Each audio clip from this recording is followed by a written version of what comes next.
Hey, what's up? Welcome to Movie Dumpster Season 4, Episode 18. Today we're talking about The Fantastic Four from 1994, directed by Ole Sassone. I'm Joel Escola. I'm Sean O'Rourke. I'm Connor, fucking hit me in the teeth with a hammer, McGraw. And I'm Davey DeForne. Welcome to the dumpster.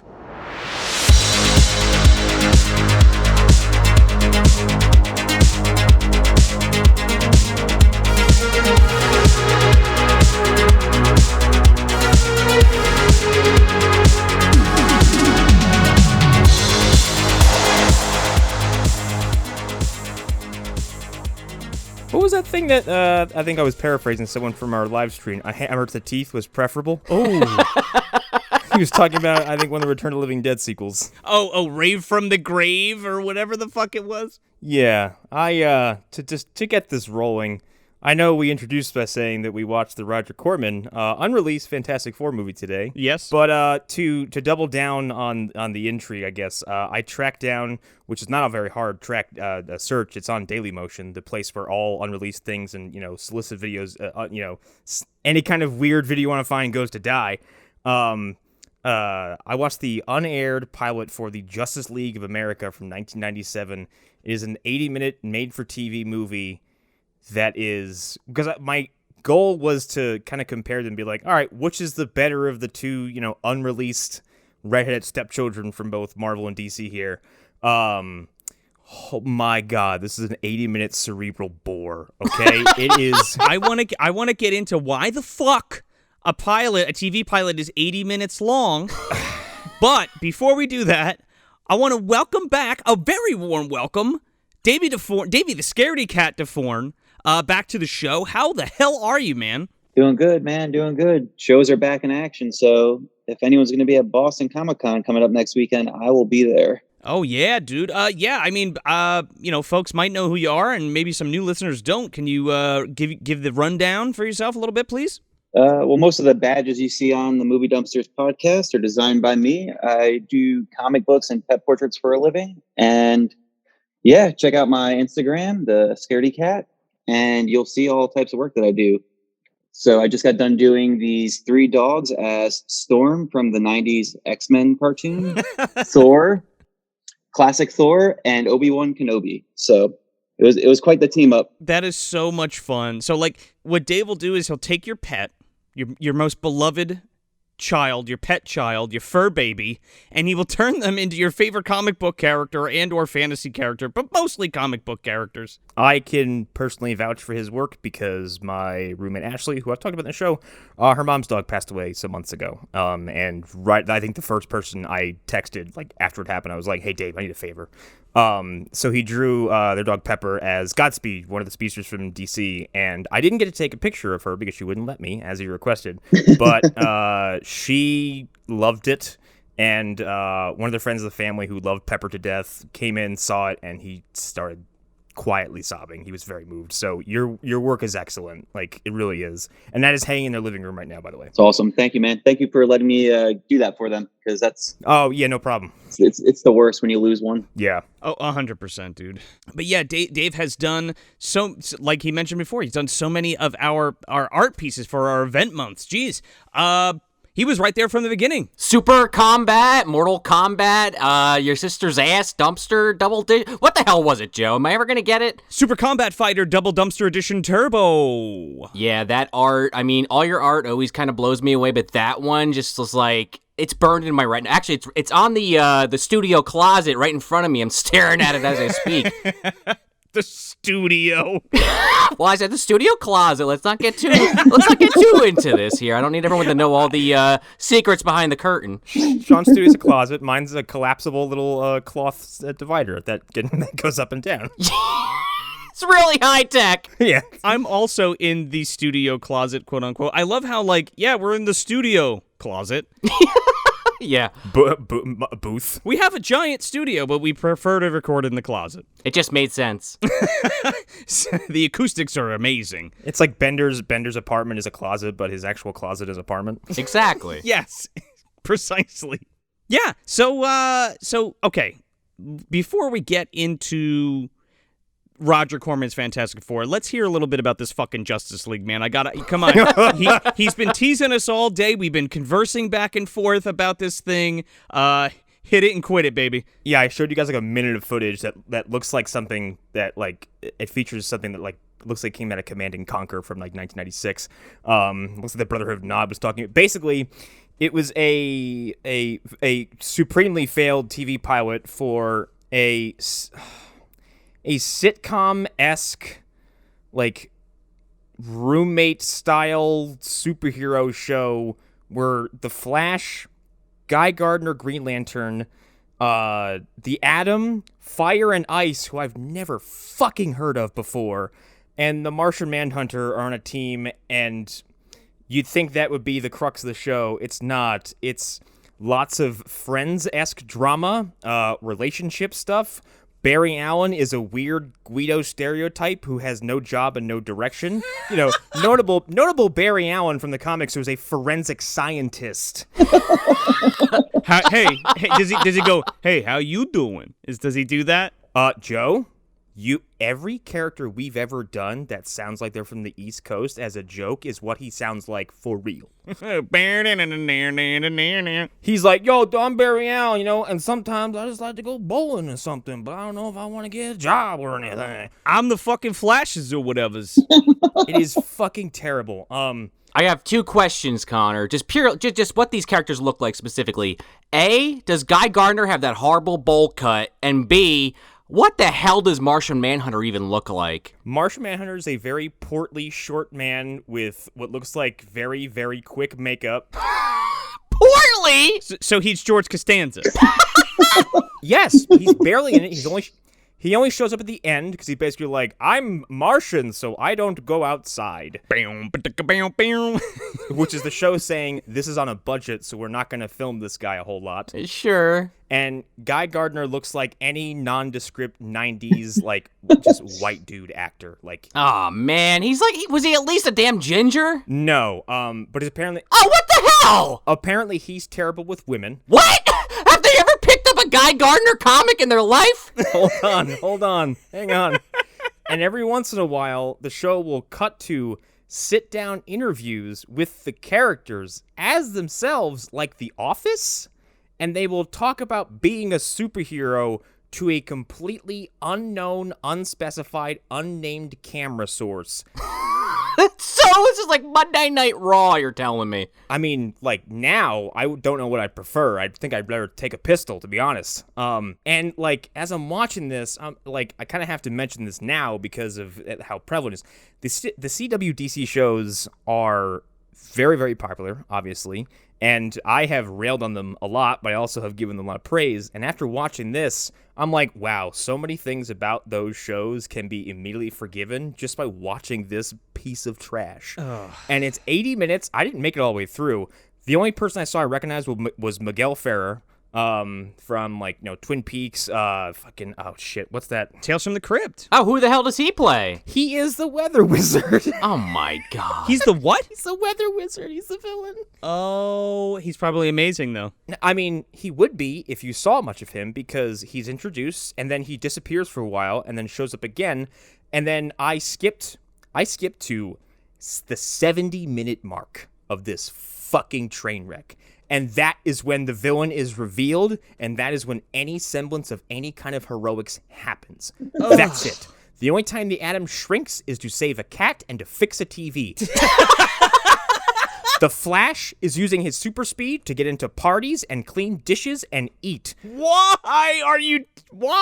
Guy Gardner is using his power ring to make an umbrella to shield a woman from rain.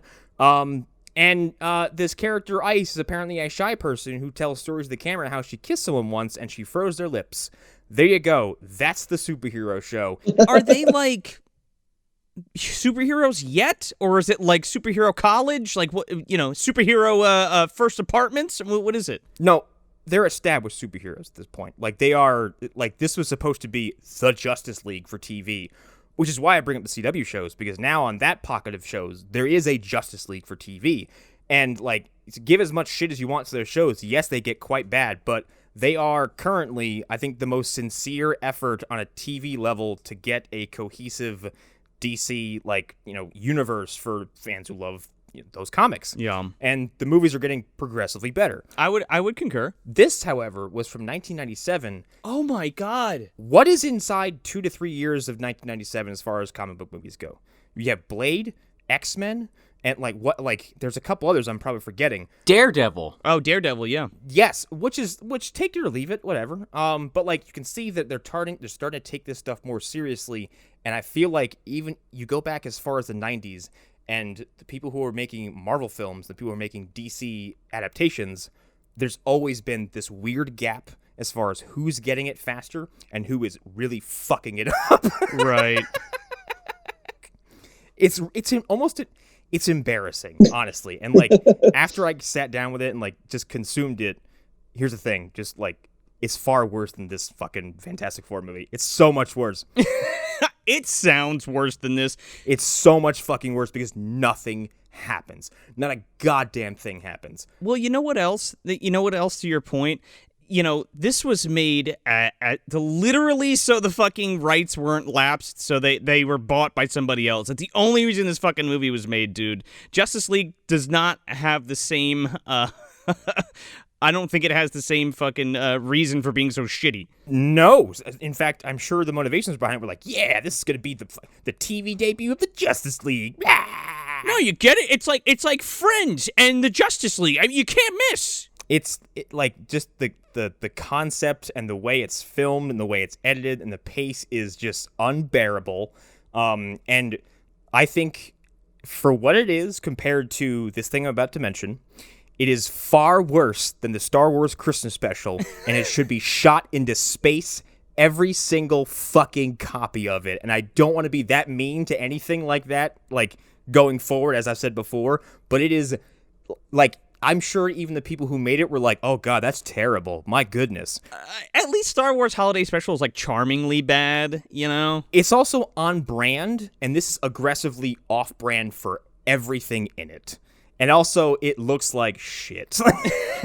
Go figure. You got to make a post up about this piece of shit, dude. I did one when we watched Green Lantern, but I only focused on Guy Gardner. But I'll do a bigger one with everybody because, my God, it's fucking so bad. Oh, man. You got to do some cuts from the can with some fucking Seinfeld music and some Friends music, dude.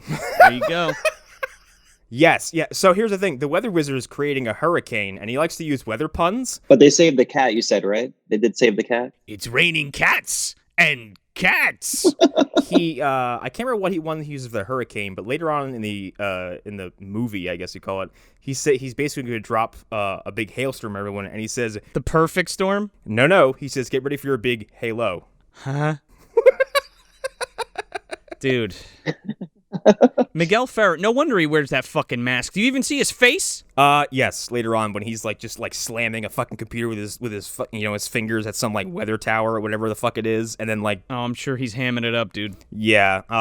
No, he's sleepwalking. Oh boy. Well, everybody needs a paycheck, right? Yeah. Yes, but to Dave's point, Ray Palmer does save a cat. By during this big hurricane, this woman's like, "Oh no, whiskers!" And he's like, "I'll save your cat." And this fucking dime store shrinking effect, and he just runs under the deck and goes, "Get out of here!" And that's his big heroic moment. And that's it. That's all he does. Which Ray Palmer has been played by Brandon Routh as of recently, fucking Superman, and he's on Legends of Tomorrow, and he's one half of what I guess fans call the Super Science Bros, which is Ray Palmer and Citizen Steel, and they're a scientist and historian respectively, and they're very relatable and very funny, and this is the aggressive nerd stereotype with a bad haircut, glasses, and a sweater vest. Oh my God. Yeah, it's all bad. It's all bad, and it should be destroyed. I concur. Dumpster. We could hit it with Doom's laser. Yeah, man. Oh my, we should, and we should not. We should convince Johnny to not stop it. Exactly. Oh, we will fucking get to it. No, Johnny, stay. So, Roger Corman's The Fantastic Four, the unreleased superhero movie, that was shelved for, well, reasons just to hang on to the fucking rights. This movie was literally made just to hang on to the rights to this film. So this German producer, Bernd Eichinger, he goes to Stan Lee and he fucking buys the rights from Stan Lee for the Fantastic Four movie for $250,000. Straight up. Well, I'm sorry, what year was this? Because I forgot to grab it. 1983. Okay, this is well before, Dave, you might have to back me up on this one. This is well before Marvel starts hitting their extreme financial woes, isn't it? Yeah. Okay, yeah. Because, like, the reason why Spider-Man is in the death clutch of Sony is because in the 90s, Marvel almost died, and they had to sell off the IPs to, like, you know, movie studios and all kinds of stuff like that to save the company, so... Yeah, now they're fucking Bilbo Baggins in that shit. Yeah, and so it's interesting that, like, this happens just so far, before that. They're, not only are they Bilbo, Joe, but they're Bilbo with 4 fucking arms. That's how big they are. That's true. This is true, yeah. Just trying to promote the Arena commentary track. That's all. Get on that Patreon and listen to that Arena commentary track. $5 or $10 tiers. That took me a second. I was like, what the fuck are you talking about? Sean is the master of just turning any conversation into a marketing ploy, but I love him for it because I wouldn't do it as much as he does. I gotta try. Go listen to the shit, please. Also, just go watch Arena. My God, that movie fucking rules. Oh my God. Yeah, that movie's awesome. That's definitely going to be a future episode, so stay tuned for that too. So yeah, Bernd Eichinger buys the rights to the Fantastic Four movie for $250,000 through his company Constantin Film, and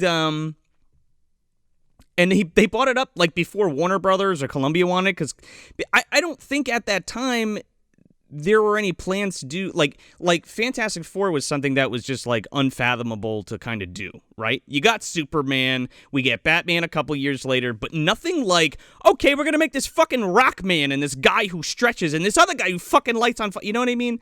So they were like, yeah, no, how could you even adapt that, right? Sure. I mean, some of that, yeah, and I guess when we get into the movie, we can see why some of that works and some of it doesn't. Yeah. Well, especially like a major studio, I guess, investing in it at the time, like right. What a large studio. Now we're talking about Roger Corman, and he's for all intents and purposes, he's an independent producer, okay, with New Horizons and New Concord. But if somebody like Warner got a hold of it, they would be pumping millions of dollars into it, and if it looked like shit, they were burned. You know what I mean? Corman's like, yeah, I make bullshit all the time. It's fine. Like, let's do it. You know what I mean? Exactly. But first of all, he's far more polite about it. He's like, I make bullshit all the time. It's fine. Yeah, but it's charming and it's fun, right? Yeah. That's why I love Corman, because, like, listen to him talk, you're like, you could sell fucking water to, I don't know, like, what's the metaphor there? I forget what it is. To an Atlantean, yeah. Yes, yeah, exactly. Like, because just his cadence and tone is so polite and gentle that he could probably convince you to let him stab you in the stomach. And I'm just busting his balls, right? Because I love Roger Corman, and yes, he's a pioneer of the independent filmmaking world. He's also like a godfather to the show because Frankenstein Unbound and all that shit. And we bust his chops just like our favorite uncle. You know what I mean? Yeah. Take pot shots at him at the fucking barbecue when he's had too many beers. Yeah, Corman doesn't have too many beers. He just has too many shitty movies. Yeah.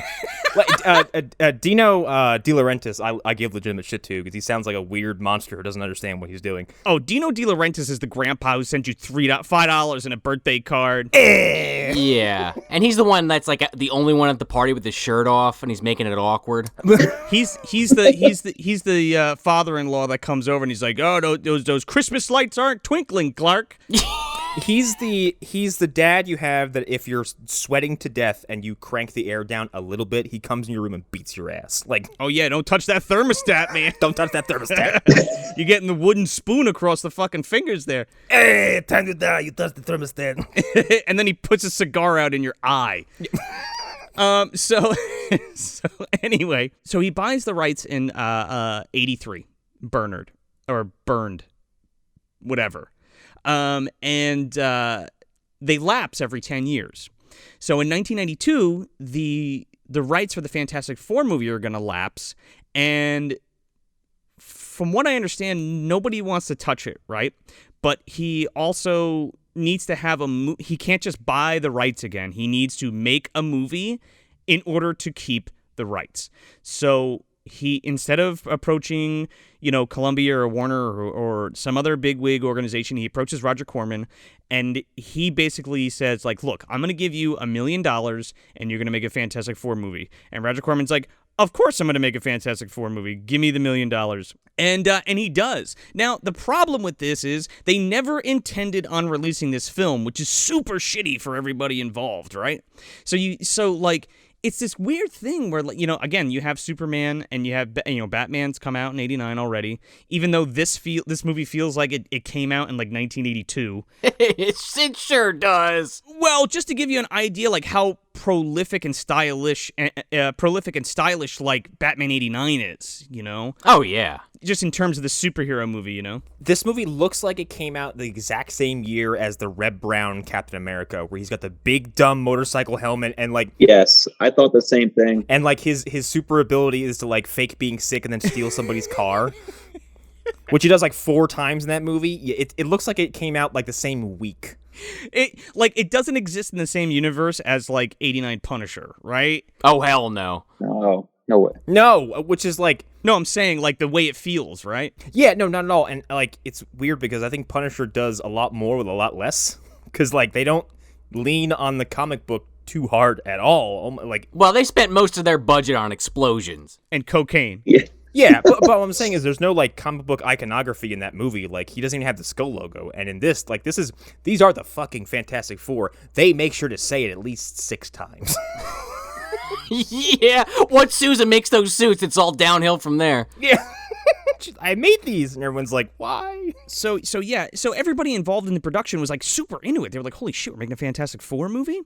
Even the production designers and the costume designers, which we'll get to some of the costumes in this movie, but they went out and they bought, Fantastic Four comic books and told people at the comic book store, and they were like, holy shit, are you serious? You're making a motherfucking Fantastic Four comic book movie? I mean, a Fantastic Four movie?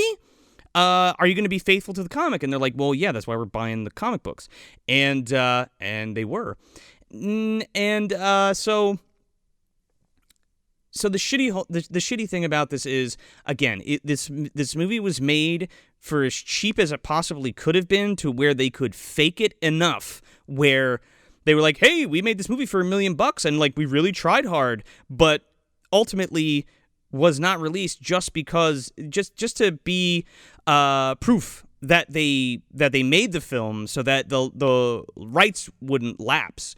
So it even goes so far as to be the actors and actresses on set and the crew got wind of it, and they were like, yo, Aussie, what the fuck, man? What's going on? What's going on with this movie?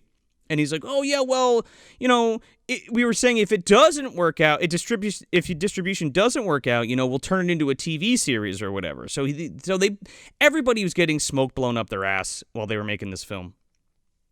And my big question is, so they make this movie, right?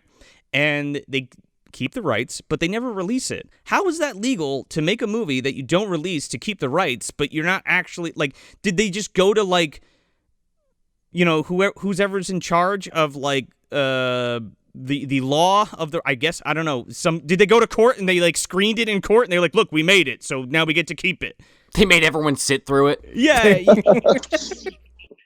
Instead of a gavel, he has those little, the fucking black and white boards, just snaps it down, Right, but, do you see what I'm saying? They would have to release it. Oh, yeah. In order for it to even fucking count. But it was passed by the Motion Picture Association of America because it has a rating, it has the fucking thing at the end, in the bumper, in the credits. I mean, I don't know, but well, I'm sure there are other studios who could maybe learn a lesson from that dimension. Because they, in a similar situation, Hellraiser has been basically kept as an undead series for the past, I don't know, actually it's a long time at this point. And Hellraiser Revelations was made to keep the rights to Hellraiser, and it's a fucking abomination. Ugh, that's such a sad thing. I think the past 3 movies have been made to keep the rights because there was 2 detective movies that were Hellraiser movies, and they just threw in Douglas Bradley just to make it a Hellraiser movie. Just to say he was in it, right? Yes, Hellworld is definitely one of those. Yeah. Where he's in it like at the end. He's like, I'm a simulation now. One could even argue that the most recent Fantastic Four movie was probably made just to keep the rights. I'm glad you brought that up because I did want to mention that a little bit. Like, it's weird how many times this team has been interpreted by different people and how I feel like, honestly, my opinions of the movie aside, I feel like this is probably the most faithful one. I think so. In terms of like how they operate and what they look like. Yeah, I mean, maybe I'll get flack for even saying this, but I remember liking parts of The Silver Surfer. But I mean, I hated a lot of that movie, but there are parts of it I was like, yeah, that's kind of what it should be like. There's parts of both of those movies that are good. I agree. The Silver Surfer is, I think, the best part of that movie. Yes, it's just the stuff with the Galactus and some of the interactions kind of like lose me, obviously, but Shoehorned. Well, that and the Galactus visual was also part of like the rights and IPs and stuff like that. That's why they couldn't technically show true Galactus, but they could use the name. Which is fucking dumb. Like, why even bother then? But with Josh Trank's Fantastic Four, like, I like the idea of someone saying, well, like, what happened to these people was low-key horrifying, so why not lean into that? But then he leans into it so fucking aggressively that, like, it's a joyless, chore to get through that movie. And then at some point,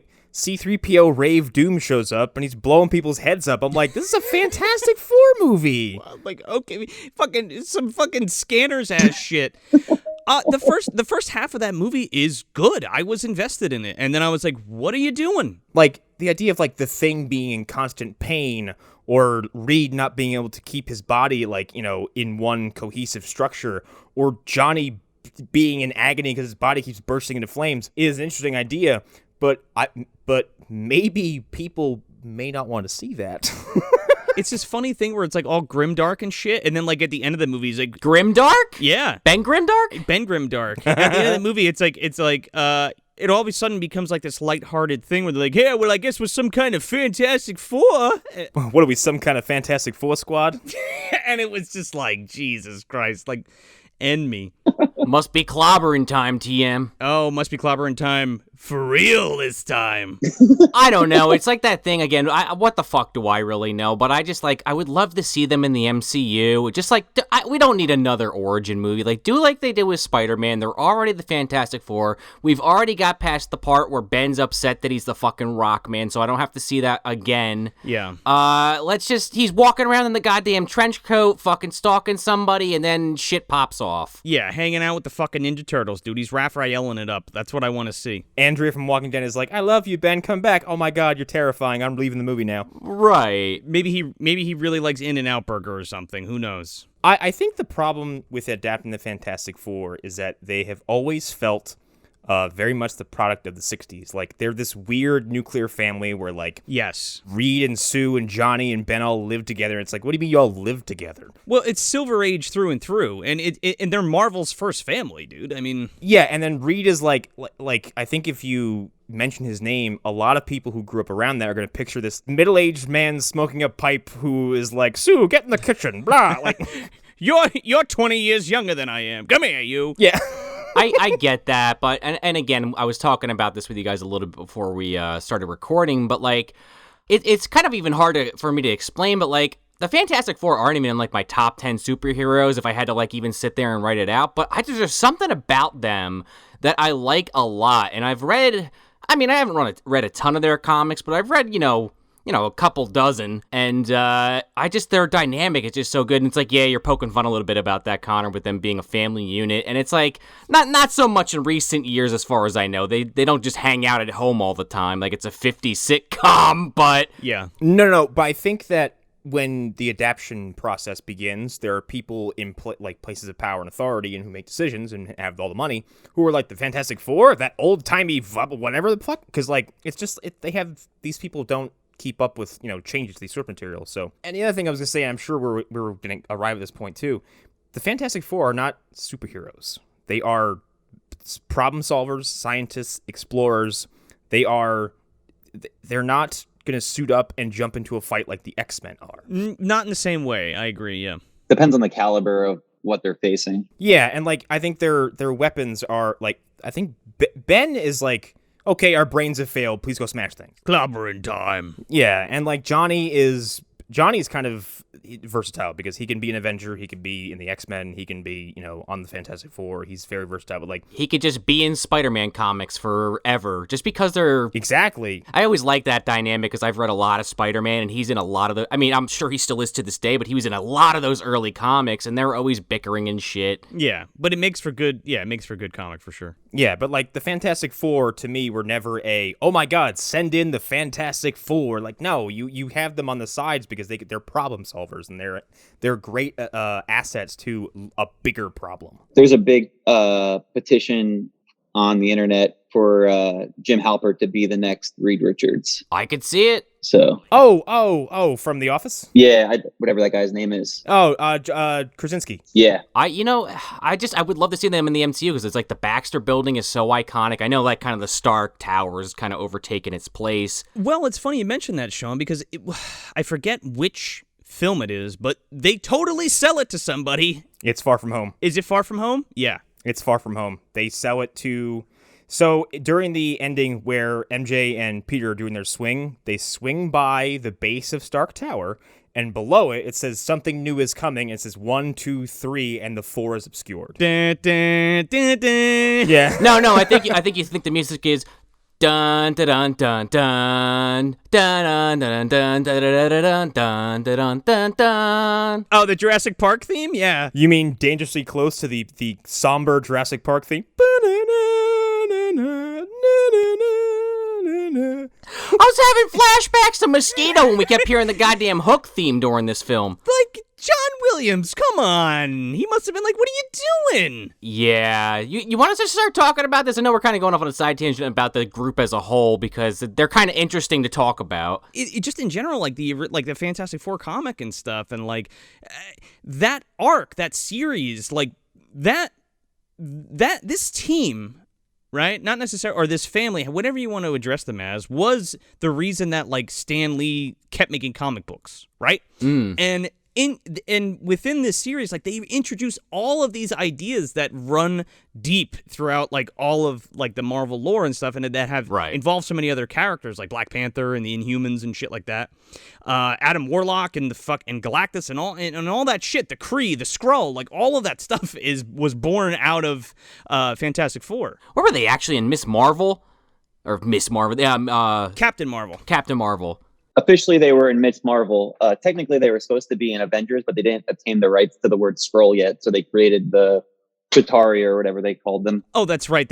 Are you talking about the MCU? Okay. Yeah. Yeah, they were also supposed to be in Dark Phoenix, the last X-Men movie, but there was a scuffle between Fox and Marvel, and basically a really, really cool action sequence at the end of that pretty alright movie is lessened because what were supposed to be Skrulls are just regular ass people who happen to be aliens, and that's it. But they're shapeshifters basically. Right, exactly. They're green. They have pointy ears. They can change shape. They're fucking cool. They do some cool shit, dude.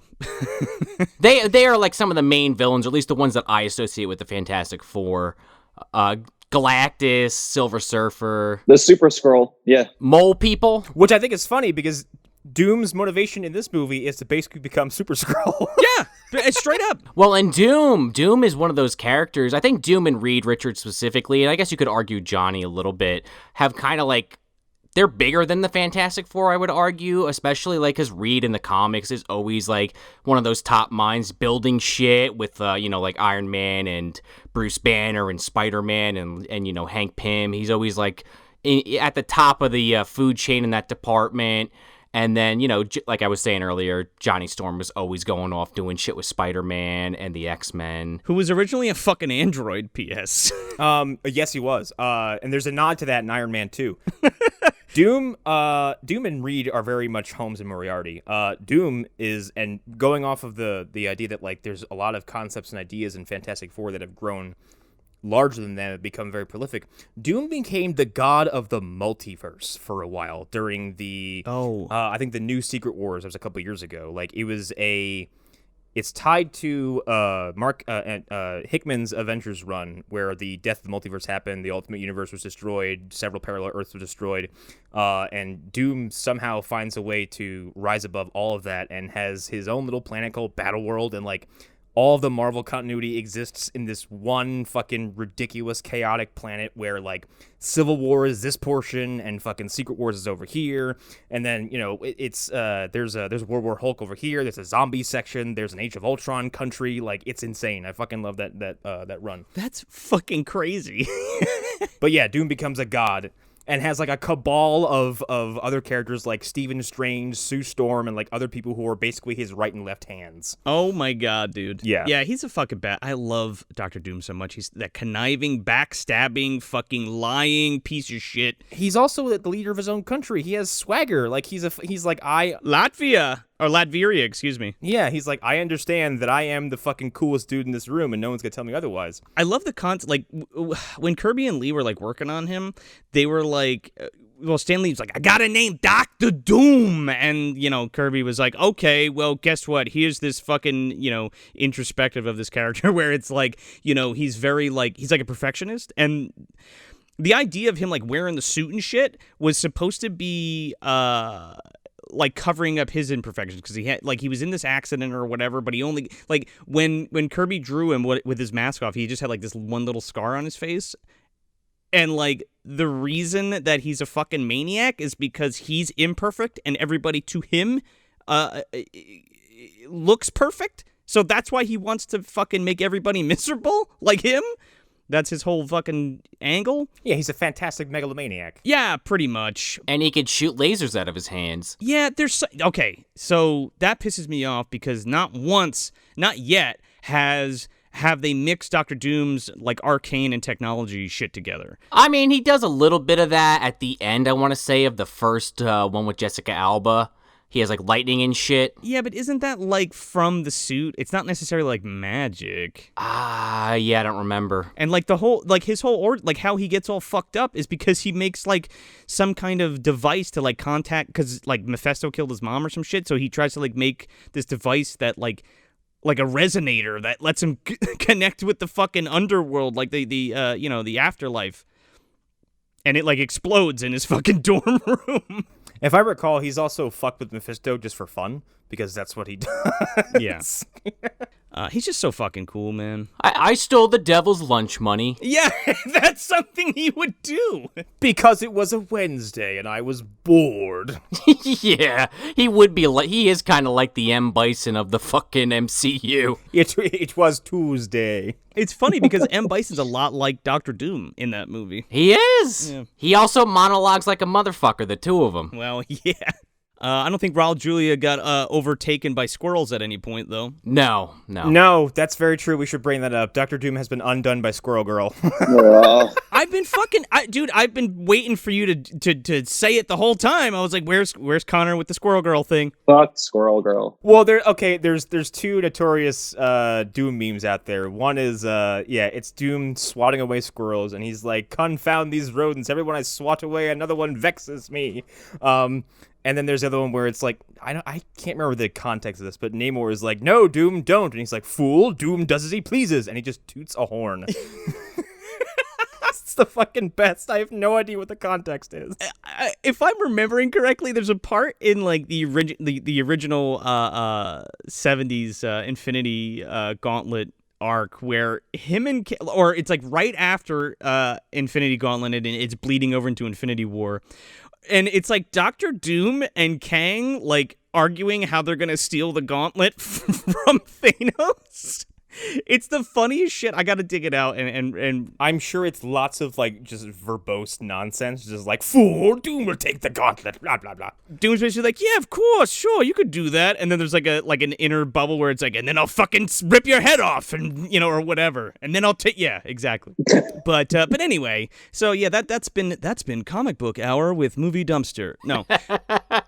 We haven't had one of these since Green Lantern, I don't think. It was gonna happen. Look, I really wanted to do that and talk about the comic stuff, especially because Dave's on and stuff, and just like the evolution of these things, and especially because we're like right on the cusp of this team kind of breaking out into the MCU. I mean, it's coming, guys, like really soon. It's been a long time coming. I would love to see it again. I don't think we need a fucking origin. Just get him going right off the bat. Just get him into a story. It's very much like, oh yeah, who's this? Oh, this is Reed Richards. He's my friend. Okay, cool. And then we just No, Sean, we have to watch Uncle Ben get shot for the 70th time, okay? We have to.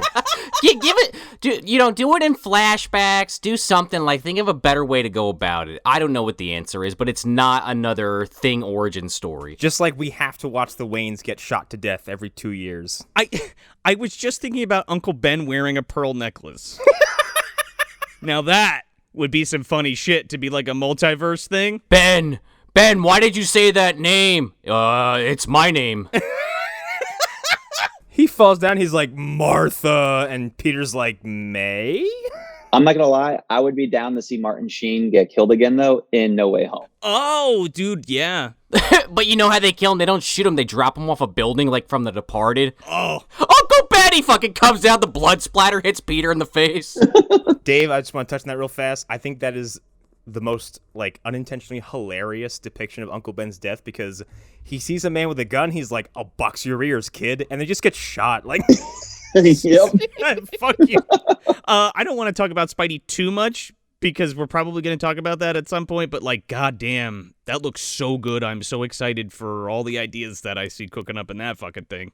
Yep. Oh, God, yeah. My question is, are they going to have the Japanese Spider-Man with his Mechzord? Yeah, with his Mechazord. In the MDU, you might see that. Yeah.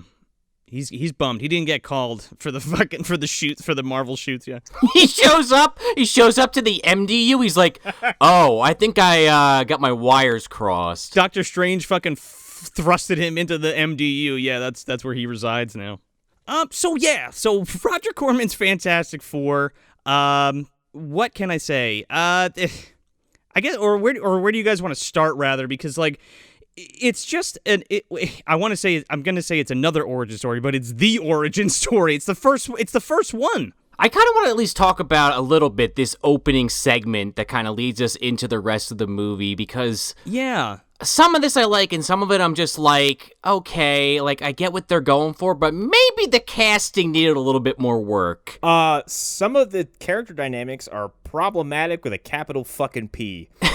And they didn't need to be, because it's like, why is Susan Richards, as she, well, I guess she's not, oh, we're just gonna go right for the jugular. Okay, go ahead. Yeah, I mean, she's Susan Storm at the time. This is a fucking elephant in the room. So yeah, it is.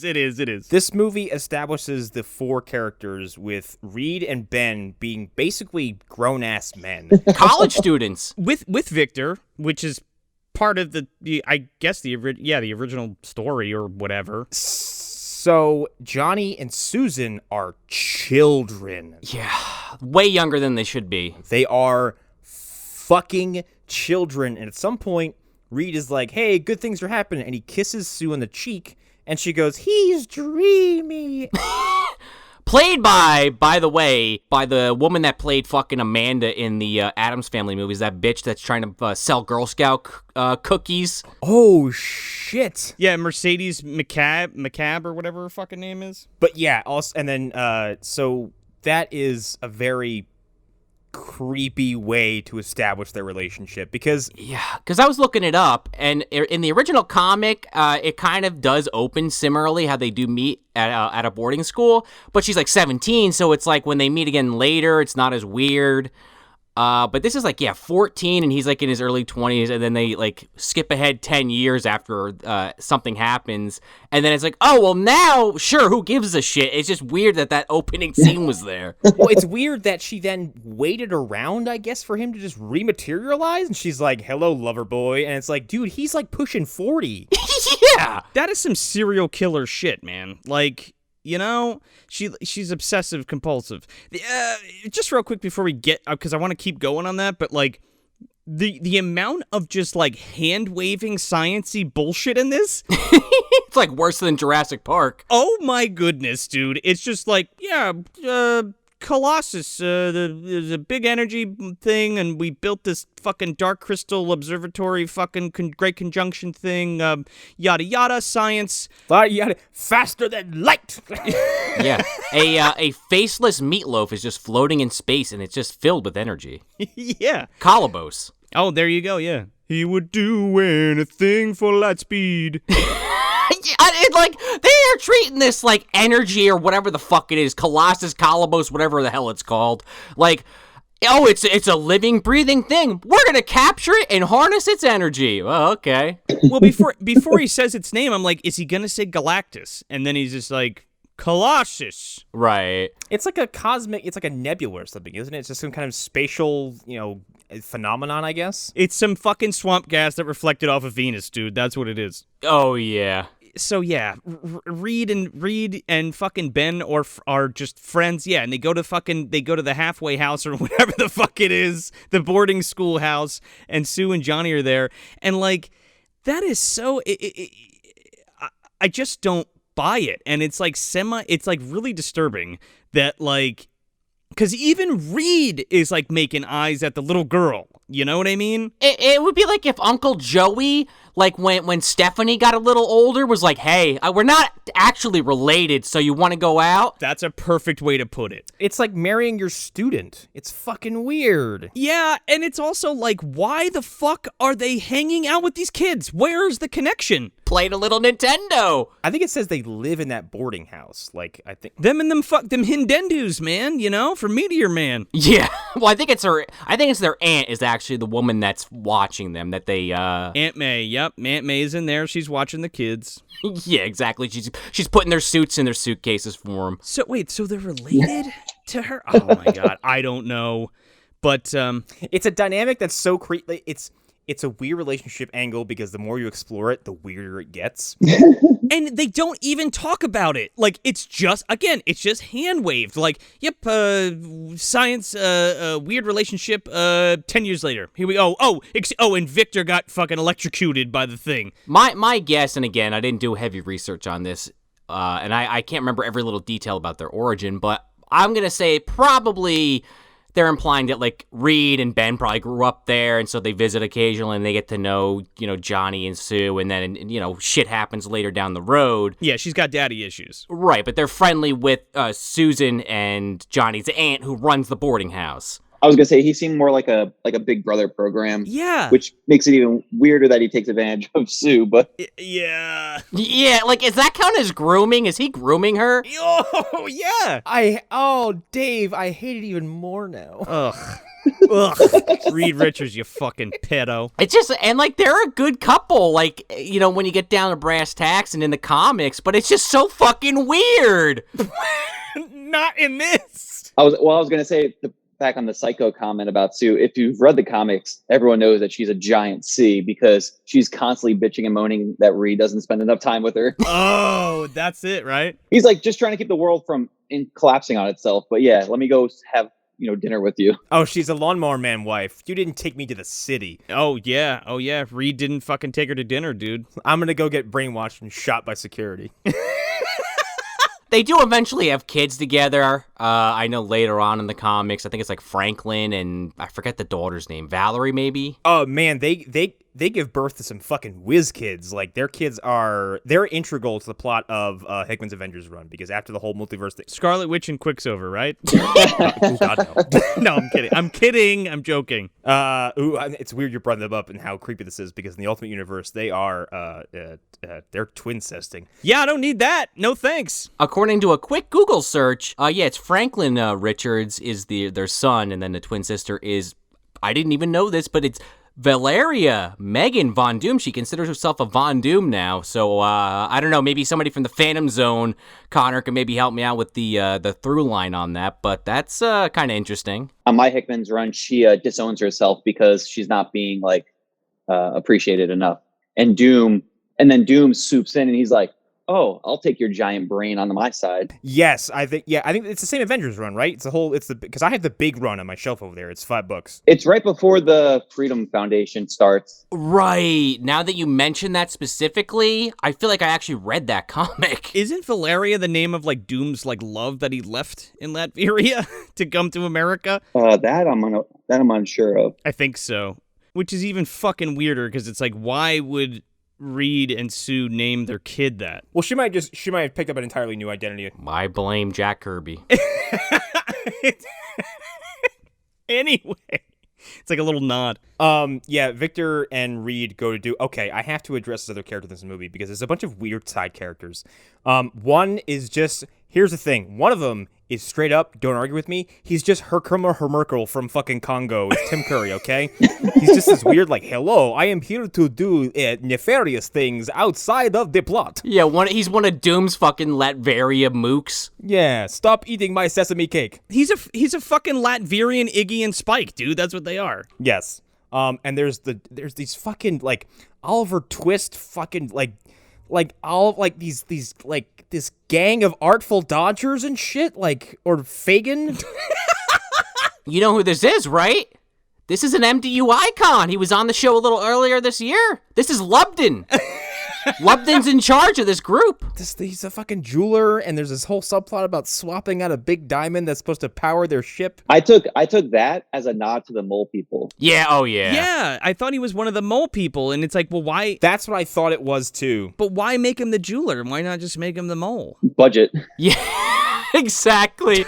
He looks basically the same, no? Yeah. They had these Oliver Twist fucking costumes in a closet somewhere. Yeah, they look like 19 or like what is, like, Victorian era bums. Like, they all have like patches on their hands. Newsies, yeah. And steampunk. Yeah. Yeah. He had like a steampunk monocle. Yeah, well, I'm joking that he looks like Ludban, you know, the leprechaun, but it's like, you know, if Ludban was wearing a goddamn Mad Eye Mooney mask.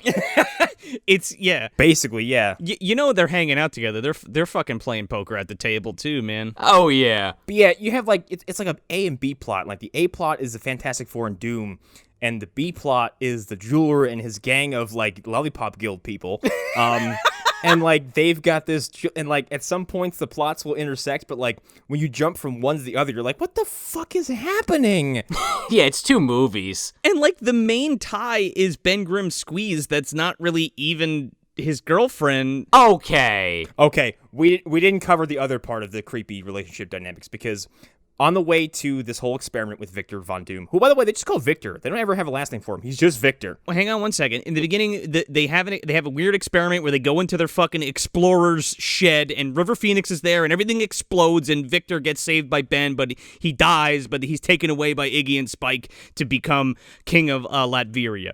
Yeah, so they can weld some metal to him. Ben is running up the stairs and knocks all this shit out of a blind woman's hands that shatters on the floor, and he's like kind of rude. Then he picks this woman up by the waist and just holds her really close to his face.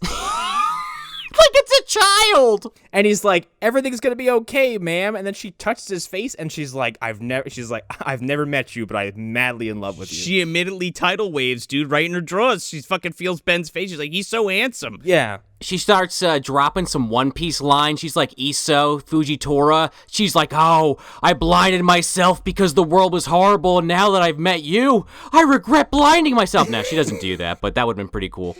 This guy, by the way, it's the guy who plays Pluto in the Hills Have Eyes remake. Oh. Oh my God, what? Yeah, Michael Bailey Smith, dude, yeah. Mm-hmm. He's an interesting choice for Ben because he's a fucking giant to begin with. Oh, yeah. Yeah. He's got a good voice for it, too. He's not in the suit, though, later, like in the animatronic suit. Yeah.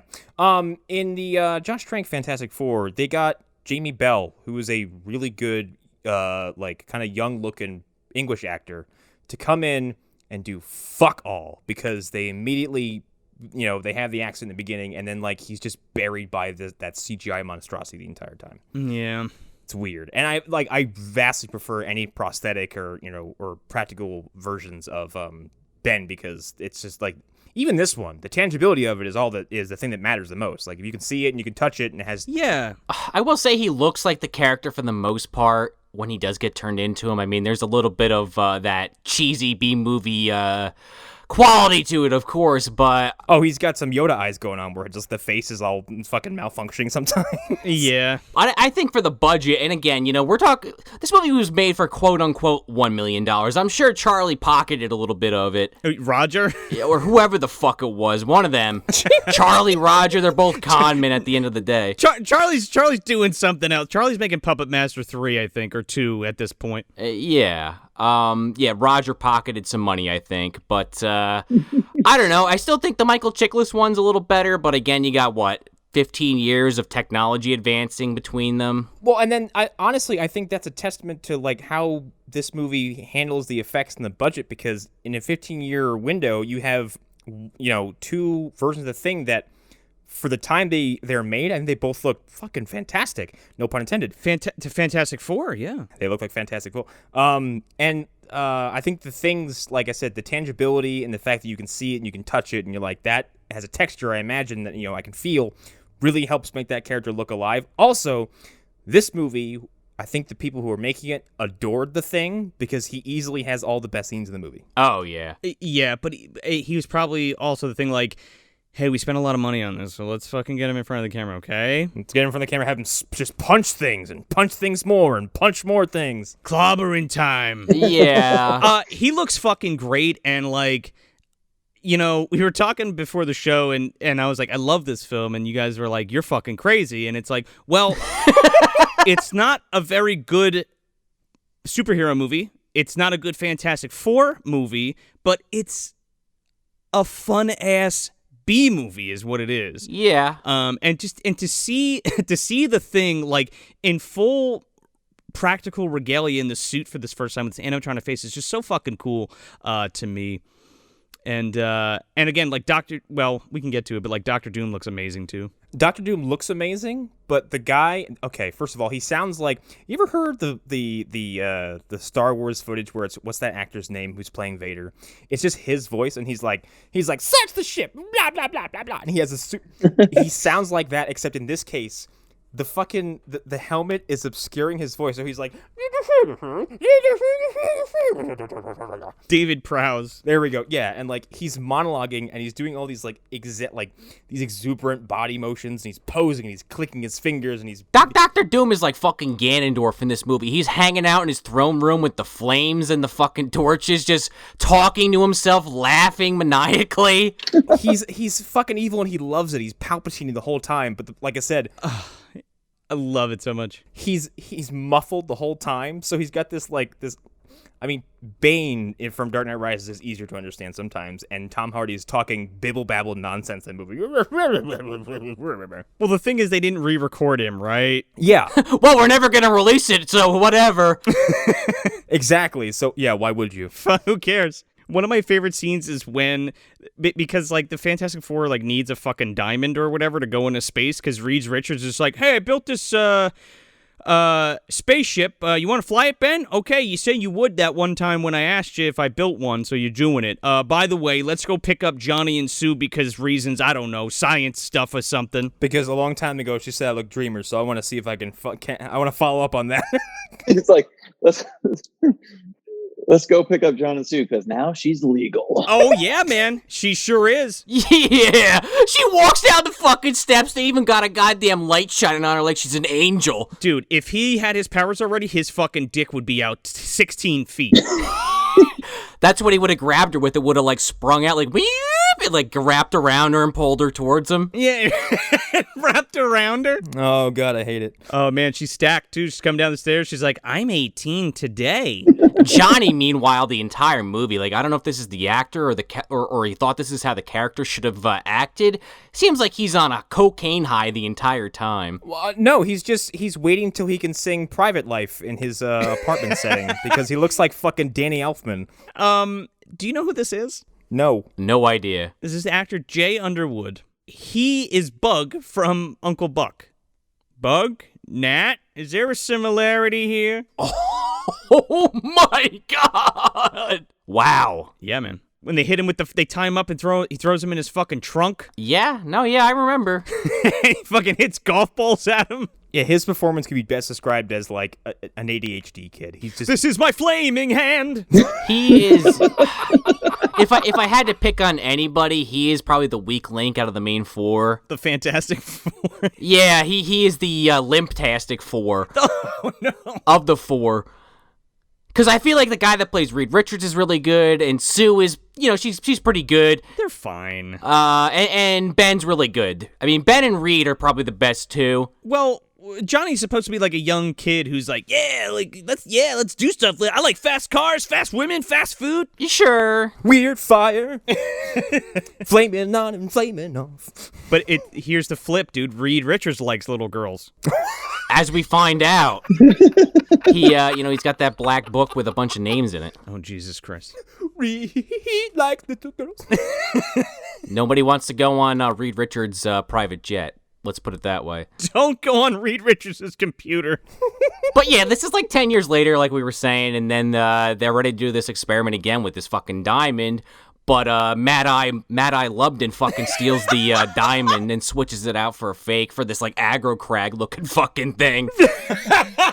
Like the trophy that you would win at the end. Dude, those are some Smithsonian fucking grow a crystal in a tank things, dude. It looks like a big sugar crystal, okay? It looks like something you can grow like in a glass in your kitchen. And this is like the first time I thought he was like a Lubden type character, because he's like poking out of the fucking sewer and this music playing behind him, and he's literally hopping over these fucking security lasers.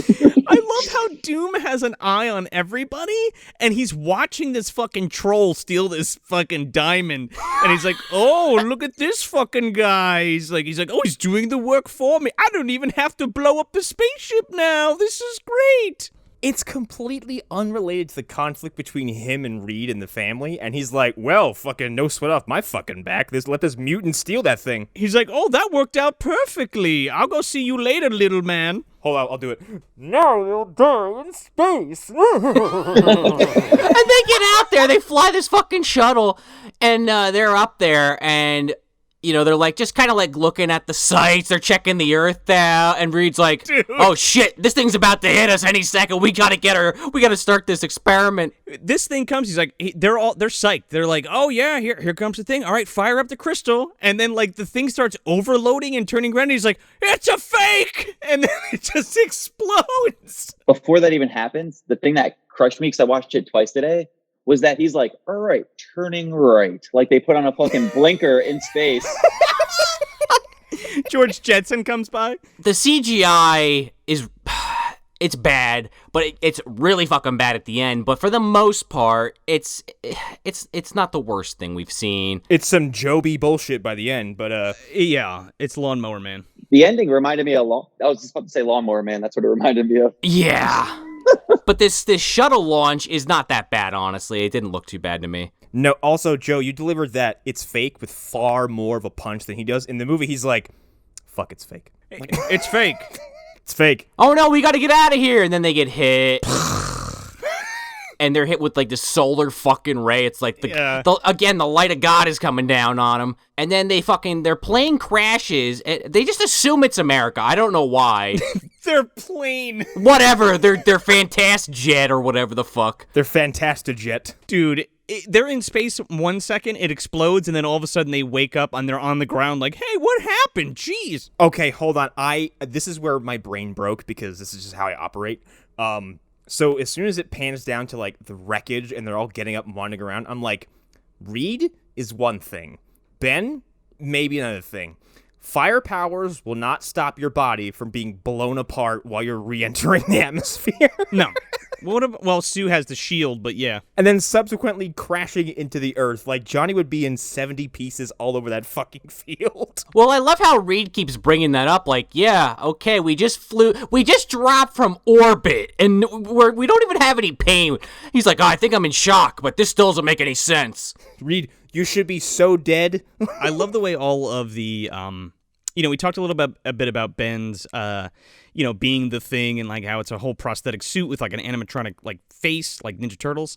I love how they do all their powers. Like it's such like simple like optic things. Like, oh, Sue's invisible, so let's just like fade half of her out. You know what I mean? But like doing those effects then was like cutting edge and like super hard to do too. Some of them look like Sousa's stuff all looks fine. Yeah. I think it looks great. And then like some of the Reed stretchy stuff is filmed convincingly enough to you don't I mean towards the end when his fucking flappy Mickey hand is flying at the limit. Oh my god, dude, that's one of my favorite parts. All the Reed stuff is fun too, because like they literally have a practical arm like stretching across the fucking, wherever he is, or like a leg or something. Yeah. And it looks really cool. Like I like it. And the fire effects, some of them are good, but some like they go from like decent to like dog shit. Yeah, anytime it's something quick or something they can pull off practically, it's usually fine. But the second that it's like a laser beam, that's when it's like Windows 98 or like Reboot or some shit. Yeah, oh yeah.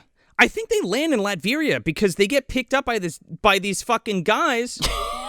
Well, they think it's America. Yeah. For some reason, they land in a random spot, but they're like, this must be the U.S. military. Yeah, sure is. Okay, we'll go to your castle, dungeon, secret laboratory. When you fly up into space, you just come right back down. They get interrogated by like this fucking doctor, which is there's some funny gags and stuff. You mean this doctor who looks like he's actually a secret Nazi who's working as a veterinarian? You're not from the immigration?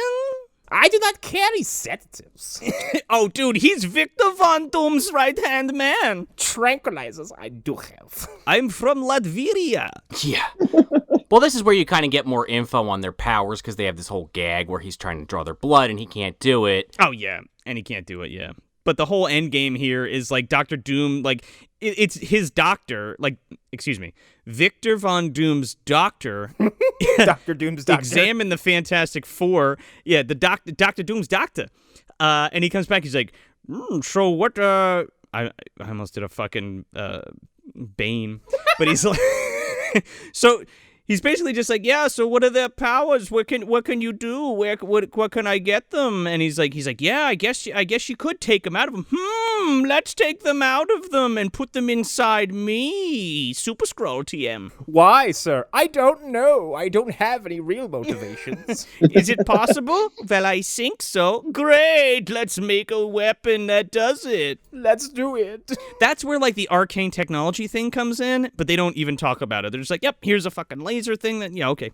Sap the powers with green light effects. Yeah, I have a weird level of disdain for the stretchy power ability. So, like, if I'm Doom, I look at Richards and go, like, I don't think I need that. Like, that guy can turn to rocks. But it'll make my wiener bigger. That guy can shoot fire, and that guy and that girl can make force fields become intangible. I don't think I need stretchy arms. It's not the stretchy arms, dude. It's the stretchy loins. Right. Well, that's key. Look, I'm thicker and longer. I only need his lower half. Just give me Reed's penis. There's a degree of invulnerability though with Reed's power, so yeah, because he's basically he's rubber. He's rubber, yeah. Which is why when he says I can't feel any pain, I think I'm in shock. I'm like, yes, it completely makes sense that you would be mostly unharmed by that ship because you're just like gonna bounce around the whole like you'd literally just go boing. And I mean, at one point he goes full Monkey D. Luffy. Let's just make another One Piece reference. Straight up, dude. Yeah, he's fucking giving them the gum punch. Oh, he does. Fucking dukes them both right in the face. Yeah. Have any of you guys seen the It's a Venture Brothers episode where they do a Fantastic Four parody and Stephen Colbert voices the Reed parody? And, like, that's exactly how I imagine Reed Richards to be in real life. But, like, yeah, he's using his stretchy ability to, like, spy on people. He's stretching his neck across hallways to eavesdrop and stuff. Like, and he's becoming a trampoline. Like, it's hilarious. Oh, my God. Just imagine, like, just stretching your ear, though. God. Yeah. Mm-hmm. I think that's my problem with it, too, is that, like, that level of, like, to me, it's body horror. Oh, yeah. Like, it's just body horror. And, like, the idea of someone stretching their ear makes my skin crawl. Like, he's like Toombs in the fucking X-Files episode. Ew. Oh. Well, that's like one of the coolest panels. Speaking of like body horror, one of the coolest panels is from Secret Wars, and they're like torturing Reed Richards, so they have him in this device to continuously stretch him to maximum capacity. Oh. and then he gets broken free, and he's just basically a blanket. It looks so gross. But then they've like done weird shit in the comics where he like is like a helicopter, and it's like, all right, that's a little bit even you're starting to lose me on that one. Only knives and stabbing weapons. That's like some Stretch Armstrong shit. Yeah, but they basically, like, they break out of this place through a series of events. Like, first they, like, steal a bunch of hazmat suits from some fucking workers they beat the shit out of. Yeah, they escape, basically.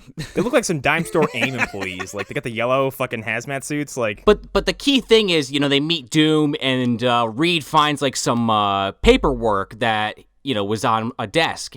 And eventually, I don't remember if it's a little bit further into the movie or not, but basically he uses this paper to figure out that Victor Von Doom, or, you know, Victor or Von, whatever, however you want to look at it, they're the same person. Dr. Doom is Victor Von Doom? Who knew? Right. Real quick on the yellow hazmat suits and the AIM, like you said earlier, because I didn't even know that about them going to the comic shop and getting the comic books. That's, I think, one of the things that's so charming about this movie is the amount of like effort and passion put into it.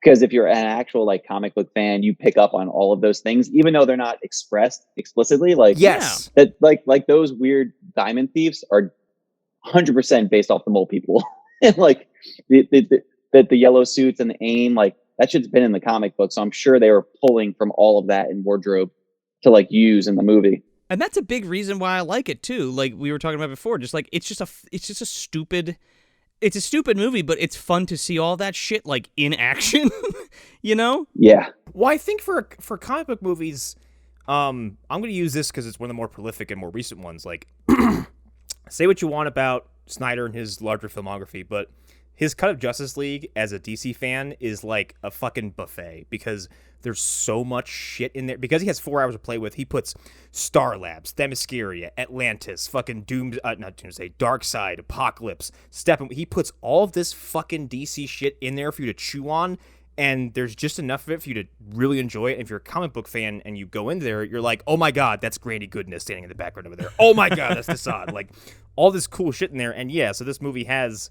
It may not be AIM specifically, but to Dave's point, like, maybe there was some, like, oh, we could maybe play around with these fucking weird beekeeper-looking dudes. Yeah, no, totally. Well, they even have, like, Dr. Doom's minions, like the Doom Patrol or whatever the fuck they're supposed to be. The Doombots? Yeah, the Doombots, yeah. And they have fucking, like, machine guns. They're very vaguely, like... I don't know what the fuck they're supposed to be. And they have that in Marvel vs. Capcom too. Like one of his specials is having the Doombots come out with Uzis. So I forgot about that. It's right on point. It's fucking cool, dude. Like there's a part where so the Fantastic Four fucks off to their wherever. The Baxter Building. Yeah, the Baxter Building, and they like have their own personal crises or whatever. And you know, Ben has his whole thing where he's like, "I'm a monster." Ben goes and becomes Raphael from the Ninja Turtles for a little while. Yeah, he goes and hangs out with the mole people right when to see a movie. That's where I'm going. His whole side story is the one that kind of connects everything because he finds the woman that he's in love with was kidnapped by them and is like being like held hostage and because the Ludban guy is like, yeah, I have this diamond that's fit for a queen, so I need a queen. She's like dressed like a harem girl, and he's like, she's my queen. So she is wrapped up in this because she is basically like, I guess she's a sculptor or something. She's commissioned to do a memorial statue of these people who are presumed dead, the Fantastic Four, and like she's going over these blank face models. She's reading in Braille the names of who are supposed to be, and she's like, Benjamin Grimm. Oh no, that man who accosted me in the hallway. Real quick, there's a part where she's sculpting his face like by touch. And she, like, rubs the lips of the fucking mannequin head and, like, rubs it seductively on her mouth while fucking Ludban's, like, across the street watching her fucking yanking it with his little fucking Mad Eye Moody piece spying on her.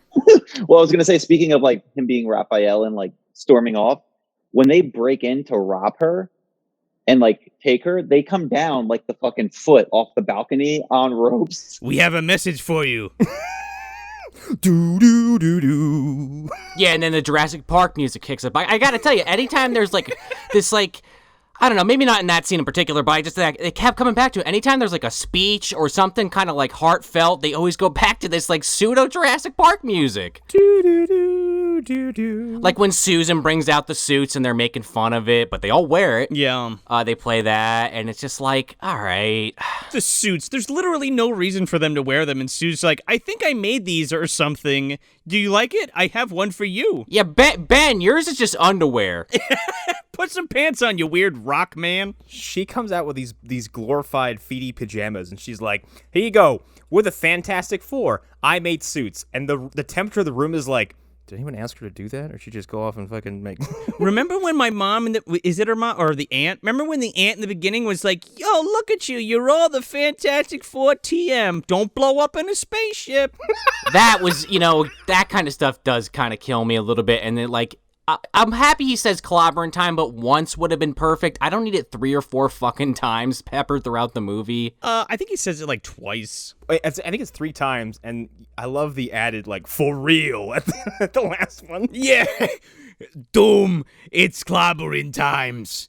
Okay, maybe it's not. Okay, Dooms, it's Clobberin Times. For real. Because they have this whole altercation in the mole people fucking hideout where Doom is like, he sends his people to get the diamond back, but they won't do anything because they see the thing there. And they get shotguns pointed at their fucking heads by all the people. Doom walks in and the Doombots come in and just fucking mow all of the mole people down, dude. And he's like, that was funny. Oh, yeah. One of them even has like a railing kill. He just falls into some pit. Yeah. Oh, my God. He drops somebody down like an endless pit, like that guy that gets like thrown down the bell tower in Batman. It's fucking great. I love that Doom has his own custom pistol, too. Like, he has Doombots that all have these big, ridiculous rifles. It's like a German Luger, but like 3 times the size it's supposed to be. And, like, he has these minions with machine guns who just mow this whole room down. And, like, finally, there's, like, 2 or 3 more of these jackasses left. And they have Ben's, I guess, soon-to-be girlfriend, whatever. Yeah. And you're like, I'll kill her. Doom is like I give a fuck. Yeah. And then he's like, get out of here, little mole man. And then he grabs her, and Ben's like, let her go. And he's like, don't come any closer, Ben. I'll shoot her brains out. And he's like, let her go again. Well, we have to address this because he's holding her hostage, and she's like, Ben, I love you. I'm like, no. You two have never met. Like, outside of the weird sculptor, like the vase smashing incident. She likes his lips, dude. She's been thinking about his lips a lot. She can't wait to kiss him now that they're all rocky. Yeah. And then, like, so I guess that, like, he's like Beauty and the Beast or some shit. Like, he's got a boulder somewhere in a glass case. She says she loves him. He reverts back to human form and then just runs away. Yeah. At the worst time possible. They're like got machine gun fire on his ass. It's the power of love, man, you know? However, he goes back outside, like, gets into, and gets angry again, and he could conceivably run back inside and try again, and he just leaves.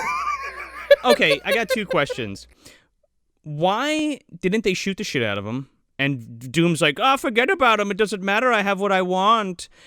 Why that? And also, like, that's not a thing, right? The thing can't turn back into Ben. No, in fact, I think there was a recent comic, I don't know if you've seen this, Dave, but Hulk and Thing had a brawl. That's an old fight, too, man. Well, no, there's a newer one where Hulk smashed on him so badly that, like, the flesh underneath those rocks was exposed. Oh. There's no turning back.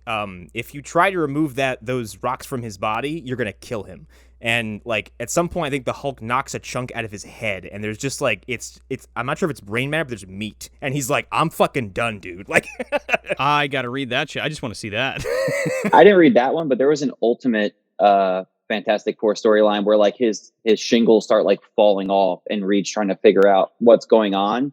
Because it's literally just, like, exposed muscle tissue underneath. That's a cool, like, angle to play it. Yeah. I just think about World War Hulk, because I was looking that up earlier, and there's a shot of the Hulk doing his classic ear smash attack on the thing, and it's like, this dude's head is fucking dust. Oh, yeah. Well, then they all gather, they put their fucking suits on, Hulk, I almost called him Hulk. Thing changes into his goddamn underwear. He takes off like the other famous thing. He wears the longer pants into the underwear. It's hot in Doom's lair, dude. It's hot in there. Yeah, in the volcano from Dragon Ball Evolution. well, he just got torches in this fucking dark ass room, and he's covered in metal. I'm sure it's miserable in there. It smells like leathery burnt bacon. This time they definitely used the Fantasjet, And this thing looks so fucking bad. Yeah. This is like Beast Wars for PC bad. All of the CG at the end looks so fucking terrible, man. There's one shot where Johnny does the full flame on effect, where like it's right before he takes off, where like the flames are shooting out from his feet and hitting the floor. Yeah. That instance of that effect looks great, and then once he gets in the air and he becomes a flying T-pose, that's a problem. Right. It looks like the fucking Dire Straits I Want My MTV music video. Oh my God. It's like a Weird Al parody. Yeah. That little Johnny with the earring and the makeup.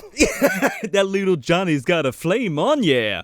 He's gotta take out that laser beam before it destroys New York. Victor, like, is like, oh, you broke free of the thing? Because Reed, like, they're like in this tractor beam where they're getting like their power sucked out of them. He puts them in some This Island Earth fucking tube stealing traps, whatever the fuck. But Reed like puts his fucking foot under. At first I thought his big toe was gonna shoot out and do something. Wiggle your big toe, Reed. Yeah, he puts his whole foot out and like his foot like stretches out and he kicks the laser beam and like it explodes.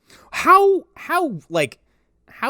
poorly was this fucking laser set up that Reed could stretch one foot out and just give it like a dainty kick to the side and it goes like and just falls the fuck over? Who knows? Reed's not affected by it because like Sue is screaming with this fucking thing and he's just like, yeah, it tickles. Yeah. Yep, whatever. I've checked out of this movie. So the race is on because Doom's like, fuck, you escaped. Okay, shoot New York and shoot them. And so they go after fucking Doom. Why do I picture the sheriff of Nottingham from Men in Tights when you're doing these like hurt them, hurt the, yeah. Save them, hurt them, save me. You have got it. Illegal it forest pig kill is In pig kill wild.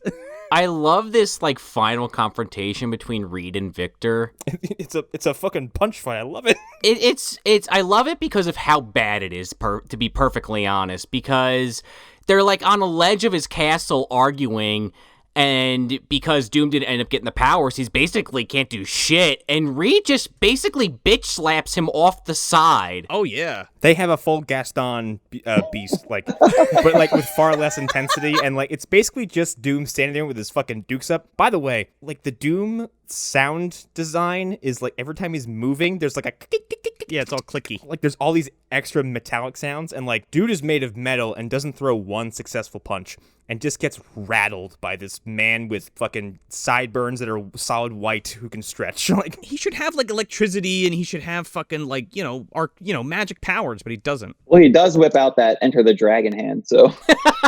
Oh yeah, apparently he's a robot. he should be flying around and handing Reed his ass on a silver platter, but like he just stands there and just gets punched in the face like 7 times. Do you think the hand in there that he cuts off so that, you can't have Reed Richards save him for some reason? Well, Do you think that's actually the Winter Stepfather's hand, like the one that like turned into Idle Hand? It had to get a job. It needed to pay the bills, right? dude, he fucking rebuilt it better, stronger. It's Victor Von Doom's fucking right hand.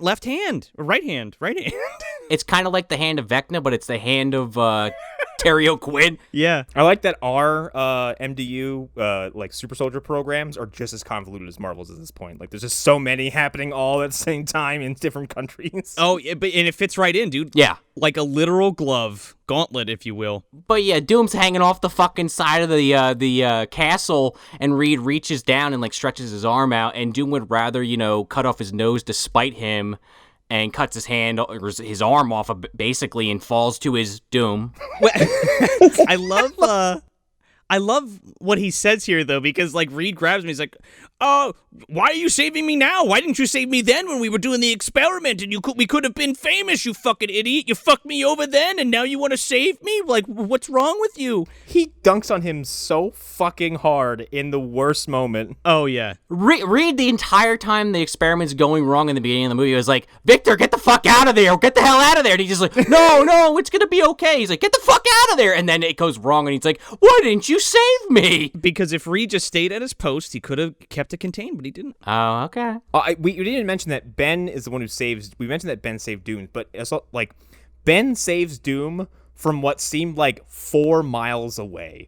He runs across like a whole college campus through a bunch of crowded people.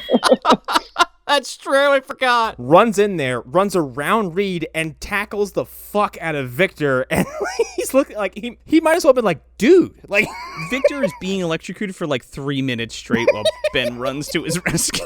Yeah. Reed's like, oh no, Victor. And Reed is just like, hell of a thing. My academic rival? Well, it might be a good idea if we get shot to death. Oh no, stop. I hope you're not dead. Oh no, dude. No, Ben, what are you doing here? Oh. And then here comes Ben, or Doyle rules, and fucking takes him out. Yeah. Von Doom rules. Before we get to this final scene, I just want to talk about one other thing that I get what they're going for, but I thought was kind of stupid, was when Reed kind of discovers why they got the powers they got, or at least his theory on it. Oh, yeah. Is he's like, oh, he's like, you try to hide, and when you're shy, Susan, so that's why you got turned into the invisible woman, and, I stretched myself too thin with work, so I got stretch powers, and, Ben, oh, yeah, you always use your brawn over your brain, so you turn into a fucking freak, and, Johnny, you had a hot head, I guess, I don't know. He's like, oh, yeah, that... Johnny, you're fast. You fire fast. You like fast cars and everything. I don't know, fireball. God, look, they just activated their Arcana, okay? They finally got their superpowers, all right? Oh, God. But that's also a very cliff noted statement of Stan Lee talking about why he gave each character their powers, because every character, like Spider-Man, then Fantastic Four, like all those like main beginning characters are based off of like a trait or a time in his life. Which I do enjoy on paper. I'm into it. It just comes across a little weird. Well, of course.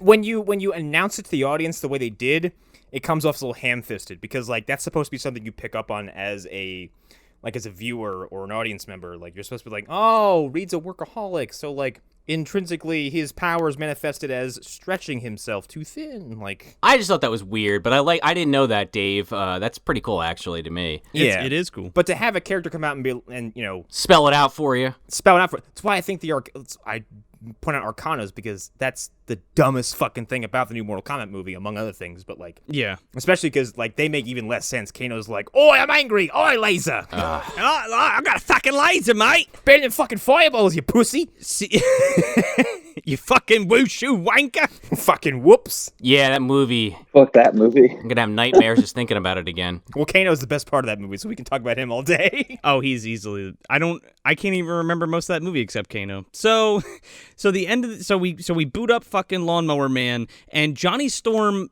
flies with this laser beam and beats it to New York. But just barely. And then, like, he puts himself... Dude, it's the funny... I gotta post the fucking video. He puts himself in front of the laser, and he just starts doing, like, somersaults in midair, going, and it looks like shit, dude. It's like something out of, like, Robot Chicken. He's getting rocked by this laser and just screaming. He's sitting there. He's like, "This is my private life." Ah! He's like, "My brother-in-law likes little girls."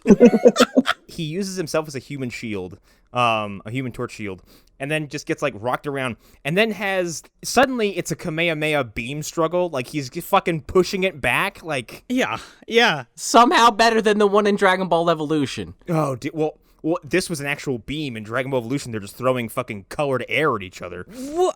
Okay, fine, you stop the laser beam. What transpires here is, like, he pushes the beam back, and instead of the beam, like, just going all the way back to the gun and the gun exploding, it has this weird, like, supernova effect in the middle of the fucking sky, and it turns into, like, a black hole for a second and, like, explodes and then inverts on itself. I don't know. The budget had to go somewhere. Oh, we got these preloaded things. Just load them up. Make it a black hole. It'll be fun to look at. I'm Roger Corman, and I will now leave for the day. Oh, he's been gone, dude. With the rest of the money in my account. I will take my finder's fee. Can't wait for this to get on the shelf. And then it just kind of wraps up. Like, we flash forward to Sue and Reed's wedding, and Jesus Christ! Why are they in the Why are they in the costumes? Sue is in a fucking wedding dress, and Reed showed up in his fucking superhero pajamas. Like, So did Johnny. And the thing, he's in the underwear. Oh yeah. and they get in the car and they do the Just Married thing. And I mentioned this before, but the roof of the car opens up. It's a little, the sunroof, and this giant. Dude, it's a fucking fanoodle with a glove on it, and they're just waving it. It is the fucking funniest looking thing. It's this. Yeah, Reed Richards' goddamn arm. I love it so much. It is this big gloved fucking hand, and it comes out. It looks like Mickey Mouse's hand is just like, just fucking waving around. It's so stiff and rigid. Somebody put a glove on a pool noodle, and then fucking credits. Like, it fades on that slappy hand waving around.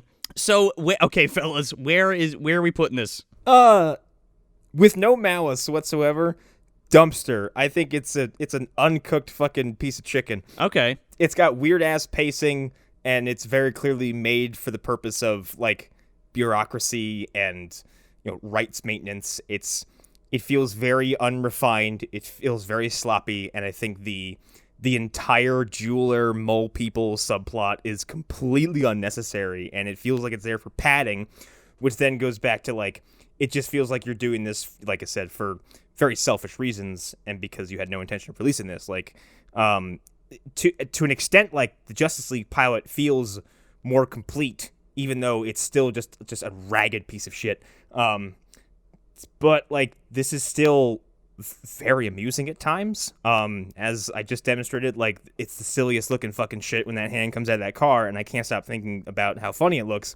And this movie will make me laugh, but I don't think it's very good at all, and at times it kind of drags and it's a little frustrating. So dumpster, but it's really funny.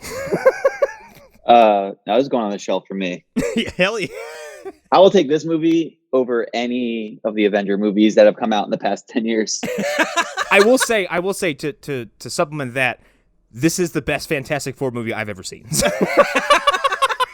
Yeah, no, I love, despite like whatever the legalities of this movie being made was, like I said earlier, you could just tell that the cast and crew put the effort in, and they didn't just be like, yeah, this is just something that we're doing for these 6 weeks. You could tell that there was time and thought put into at least what the crew were doing. Maybe not in the script so much, but like I said, I appreciate that more than anything else, because I feel like half the time modern Marvel movies are just to get people in the seats because it's another thing to see. Just like, to me, the Marvel movies now are Fast and the Furious. They're no better than that.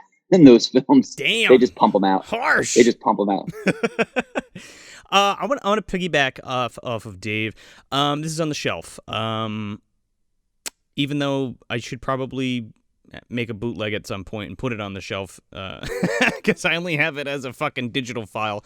But again, it's not a good superhero movie. It's not even a really good movie in general. Like, it's not structured very well at all, but I think it's a really fun comic book movie to look at. Like, again, like I was saying, I was going to piggyback off Dave, like, the production value, they're working with like nothing, but whoever was behind the costumes, and I think Optic Nerve did all the special effects for like Ben's makeup and the head and stuff like that in the costume.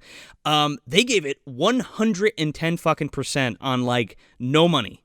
And to have like all of those practical effects and like a full guy in a suit with a animatronic head, and even the as crude as they are, computer effects in 1994, it's amazing what they did with it. And they really, the people working on the movie expected this to be the next best fucking thing, like pioneers of this fucking, of what they were doing, I feel like. But in the end, unfortunately, it was put on the shelf because that was the fucking sole purpose to begin with.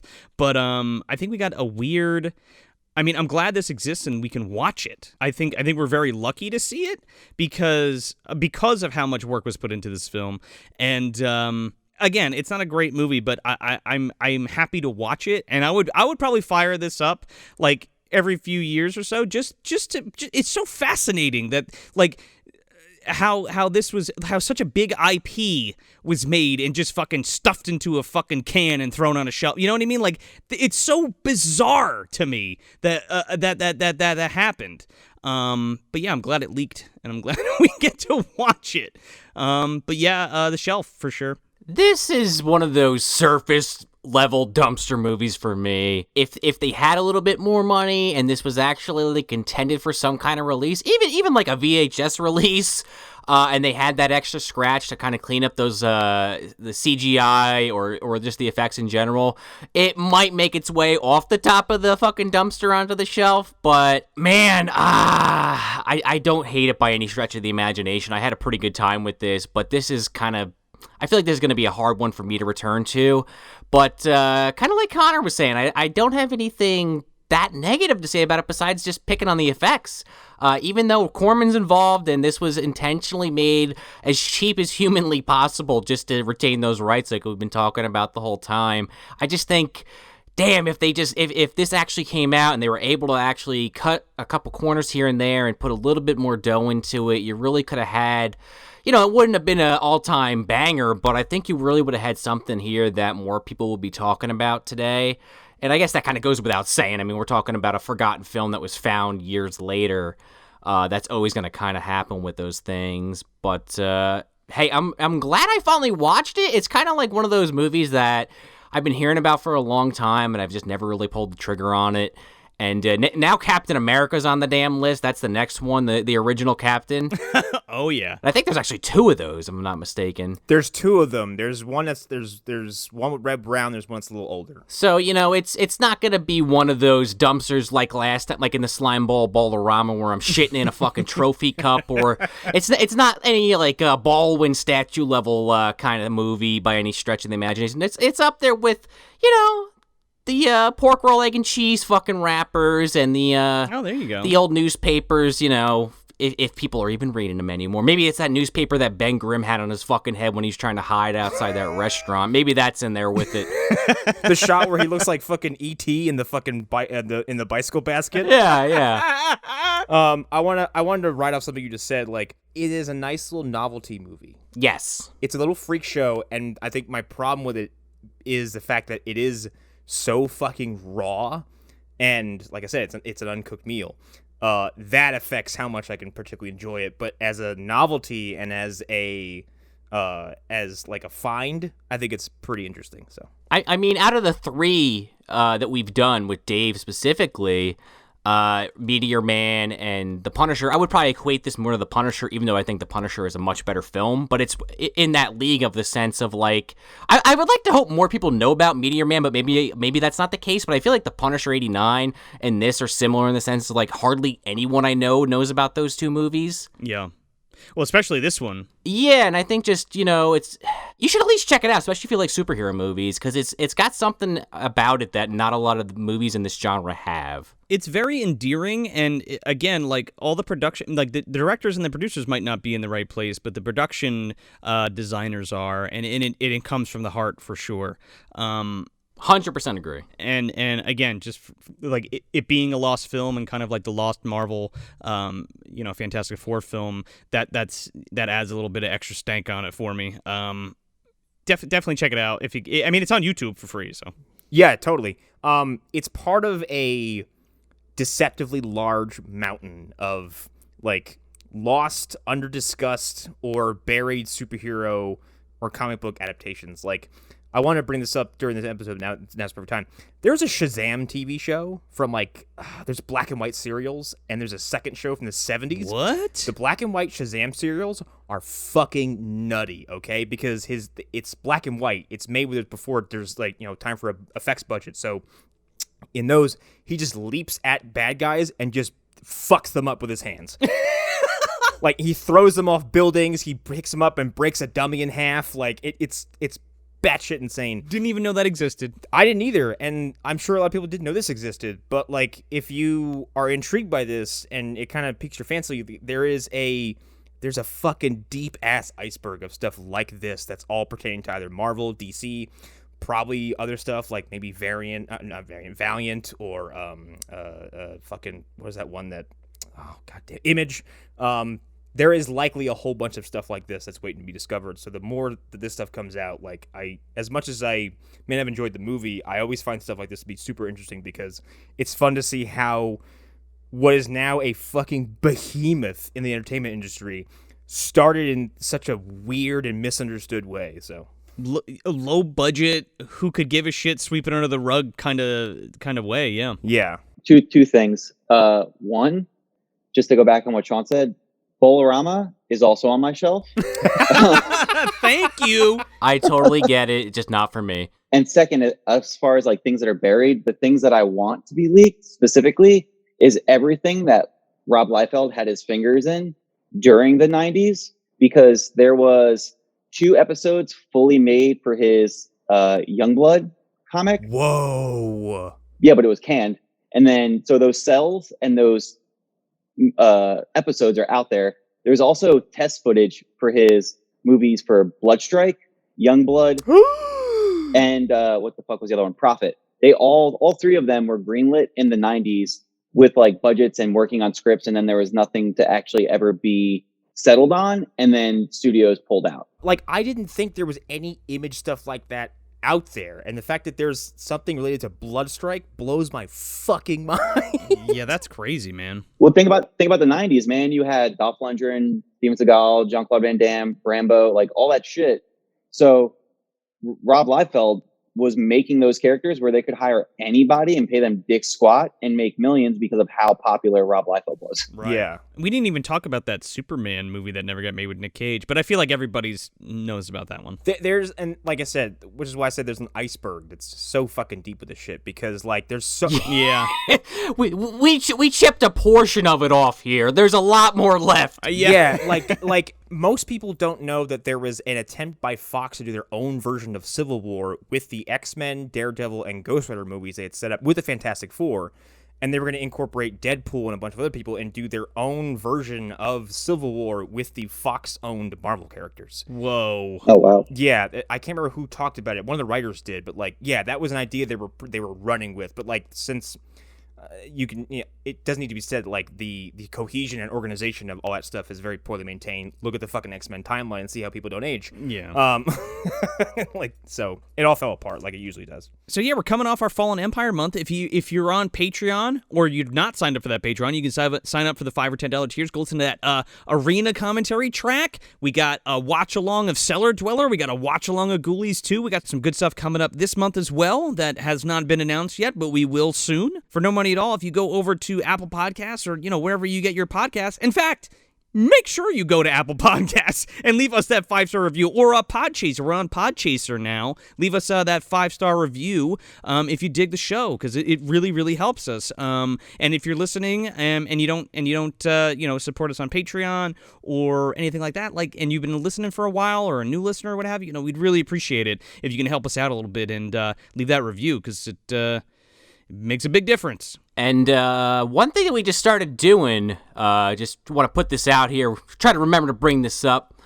We opened up a P.O. Box, so if you guys want to send us your stuff. Oh, yeah. You can send it to P.O. Box 918, Bangor, that's Bangor, Pennsylvania, 18013. And yeah, just make it out to Movie Dumpster. Send us your shit. Send us, well, maybe not your literal shit, and I don't mean like your literal stuff. I don't want to look like Chocolate Chip Charlie. The floodgates have been opened. Oh, no. But yeah, that's a thing we have now, so. Yeah, send us some stuff. We're going to be doing, and hop on that Patreon. Even for that $2 tier, you hop on there, you get to watch those unboxing videos and mailbag videos, if you will. They're coming up. We're stockpiling, so send us some stuff, and we'll open it. And we'll talk about it. What do you say? And of course, Davey, where can everybody find you and your wonderful artwork? I'm on Instagram at _Scaredy_cat. And then I also stream my art on Twitch at twitch.com/thescaredycat. And if you're a con goer, now that the con season is back in stow, I will be at Boston Comic Con next week. Following that, I will be at SuperCon in Miami. And then come October, I will be at New York Comic Con, Fan Expo in Dallas. I will be in Baltimore Comic Con. I will be in Fan Expo in Denver. And then come December, I will be in Seattle for Emerald City, and ending the year off with one of the best shows in the country, C2E2 in Chicago. Damn. That is amazing. Wow, you have grown so much. We are so proud of you.